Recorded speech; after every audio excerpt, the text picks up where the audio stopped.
friends, welcome back or welcome to the channel. If you're joining us for the first time, welcome. My name is T and this is my channel, Simplicity and Sewing. So in today's video, I'm going to be sharing with you my pattern review of the S8890. So it's a Simplicity 8890 and this is a Mimi G style pattern, and it has two different variations. So you can make the jacket, which is view A, or you can make a slip dress. I decided to make the jacket because I made the jacket in collaboration with someone. And I'll show you my pictures throughout the video, a montage of my pictures, so that you can actually see what the jacket looks like and how I paired it with this cute skirt. And I did the review for the skirt, which is the Berta Style 6252, on Monday. And you can go ahead and go over and watch that video if you haven't had a chance to watch that video either. I'll put an iCard here so you can go over and watch that video. So let's go ahead and talk about this pattern. So I chose view A. Like I said, this is the pattern here.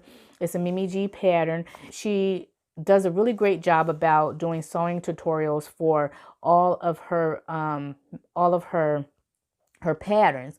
And so this pattern is on her channel, but Brittany of Brittany J. Jones, she actually did the tutorial for this, and it's a very detailed and organized video. So I really highly recommend, if you want to make this pattern, and make sure that you go over to Mimi G's YouTube channel and watch the sew along for this, because it's a really great sew along. In fact, it's so great that I watched the video twice. I read the instructions, but the video was more helpful for me. So I would definitely recommend going over and watching the video. So this pattern comes with 13 given piece or 18 given pieces, but you're using 13 for the jacket.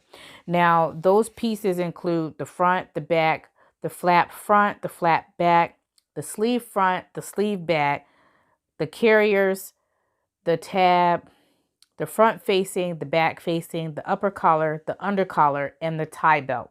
So as you can see, there are quite a bit of pattern pieces for this. So I would definitely recommend this pattern for intermediate to advanced sewists. Anyone who does not have those skills, this probably would be very overwhelming for you. So I definitely would say that this is a pattern for intermediate to advanced sewists. Now, I selected a size. So let me tell you about the sizes. So the pattern comes in an array of different sizes. So the sizes for this pattern is sizes 6 to 24, and that's in US sizes. So 6 to 24. And I'm going to go ahead and give you a range of what that is. So for a 6 for the bust, that's 30.5 inches for the bust. For 6, and for 24 is 46 inches for the bust. So the pattern range is 30.5 inches for the bust to 46 inches for the bust. Now remember, this is body measurements. This isn't ease or anything like this. This isn't accounting for that. But I'm just giving you an idea of what the pattern says based on the body measurements. Now for the waist, for size 6 is 23 inches for the waist.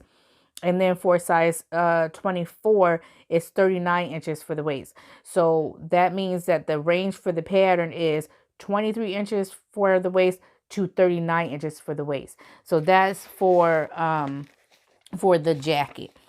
Okay. The jacket pattern that I did, it calls for, so I selected a size 16, and my fabric was on a 60-inch wide fabric, and so it calls for 2 3/8 yards of fabric.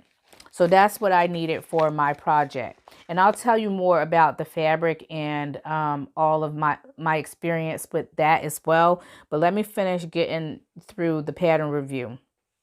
So I selected a size 16, and in hindsight, I really feel like I would have needed a size 14 for the sleeves. Everything else fits pretty good. And in fact, I could actually use a size 14 for the rest of the garment as well. But this is very unique for me, because usually I need to go up in size for my biceps, not down. And so the jacket pattern has quite a bit of ease. It's a really great pattern for ease.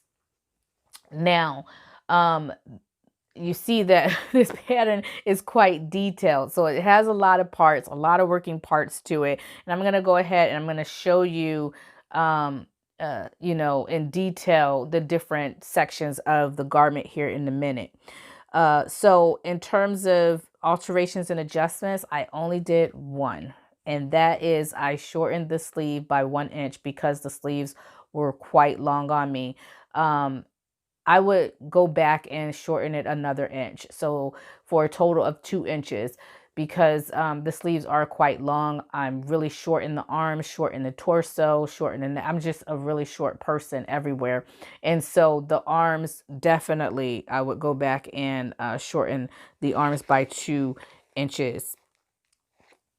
The pattern calls for buttons. So you're going to need two 1 1/4 inch buttons. So really large buttons here.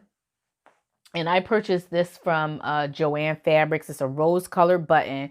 And the reason why I chose this particular button is because the sister buttons, which are 5/8 of an inch, they were perfect for my skirt, to match with my skirt. And so I wanted the button on the jacket to match the button on the skirt. And this was the only style that they had at Joann's that matched the jacket as well as the skirt. So that's why I chose those.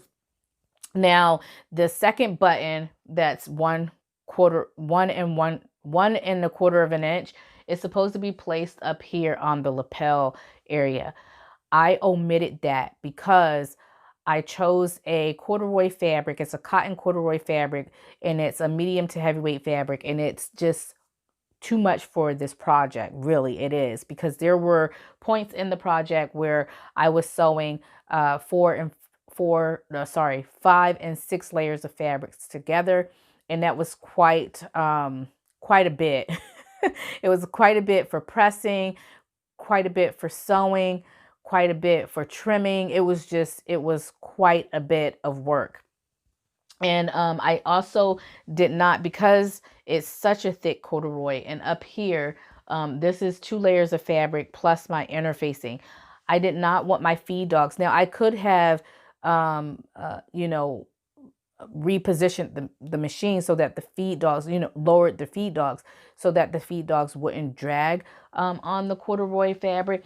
But it was so thick that I didn't really see that happening. Like, there's only so far you can actually push those feed dogs down. So I didn't want to have it ripping the fabric. So I decided not to do that. After testing it a couple times on some test fabrics, I decided that I did not want to do that. So I didn't put the button up here on the buttonhole, or the button up here on the lapel. So I omitted that. The other thing that it calls for, so I'm just going to go ahead and take you through the garment and tell you what everything is. So again, this is the facing piece. So it calls for the facing piece, and then it also has interfacing on it as well. So this is the collar here, and the collar calls for interfacing as well as a lining. And then this is the flap. So you have a flap in the front on the left, a flap in the front on the right, and then you also have a flap in the back as well. You have a 2-part sleeve. So you have a sleeve in the front and a sleeve in the back. You also have a back facing piece that is attached to the front facing. And then you have this belt here, and then you have carriers on the side of the garment for the belt. So you only have 2, one on the left and one on the right. And they were really easy to sew up. But that's another adjustment that I actually made that I forgot to mention. And that is I don't know if you can see this dot here. I left it there purposefully so you can see it. But that's where the original mark was for the belt loop carrier. So it's 1 inch below this carrier where the carrier is right now. And I repositioned that because the original position where it was at, it was so low that it was covering up the button. And I kind of felt like that kind of defeated the purpose for me anyway of having a button, because I feel like it's a really nice, it's a real big button. And so it's kind of a statement button for me, a statement for the garment. And I didn't want to have that hiding behind the tie. So I decided to move the carriers up, and that actually worked better for me anyway, because my waistline actually is more up here than down here, because again, I'm very short-waisted. So so that's another adjustment that I did. For the finishing of the garment, because it is an unlined jacket, I decided to use the Hong Kong finishing method, because there were just points in the project. Like I said, I was working with 5 and 6 layers of fabric, and I just did not want to go through the serger and take a risk of messing anything up on this project. So I actually created my own bias binding out of some Kona cotton fabric, and it's very similar to this fabric here. It's actually this fabric that you see on the lining here. That's the fabric that I actually use for the bias binding, and I will go ahead and give you a little peek on the inside and show you what that looks like. And yeah, so I created my own bias binding and then I used the Hong Kong finish method to finish off the seams on the inside, on the sleeve, on the back center, the back center seams, the side seams.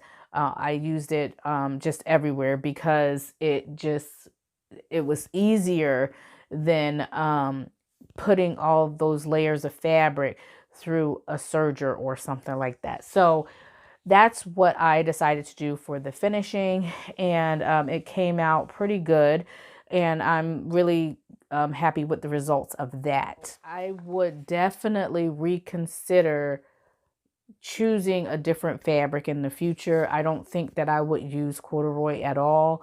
A lightweight denim would definitely be more appropriate if I want something a little more, heavier than a cotton sateen, but not so heavy that I have this real stiff drape and I have to, work with 6 layers of thick or real medium weight fabric, medium to heavyweight fabric. Now I have the machine that can do that, but it still was quite difficult to pivot and turn and do all that stuff with this type of fabric. So that's my only recommendation, is make sure you pick your fabric wisely. Do not pick denim, like a medium or heavyweight denim. Do not pick corduroy. Do not pick a canvas or any kind of, anything that has a stiff drape. And that is a medium weight, because you will regret it. Now, in terms of the instructions are awesome. However, like I said, I think the sew along video is a little bit better. It gives you visuals. You're able to see exactly what you need to do, and how you need to, what steps you need to take in order to get to the next step. So it's a really great sew along that Brittany did, and I highly recommend that you go ahead over and watch the video as well. So anyway, that is my experience and my review of the Simplicity S8890. I really enjoyed it. I love this pattern so much, and I highly recommend it. But I hope you enjoyed the review. If you did, please make sure that you give my video a big thumbs up, and also make sure that you hit the subscribe button and the notification bell so you can receive notifications of all my videos when I post them. All right, I cannot wait until next week until I can share with you more of my content. I have some surprises for you all, so stay tuned. And until next time, everyone, stay creative. Bye.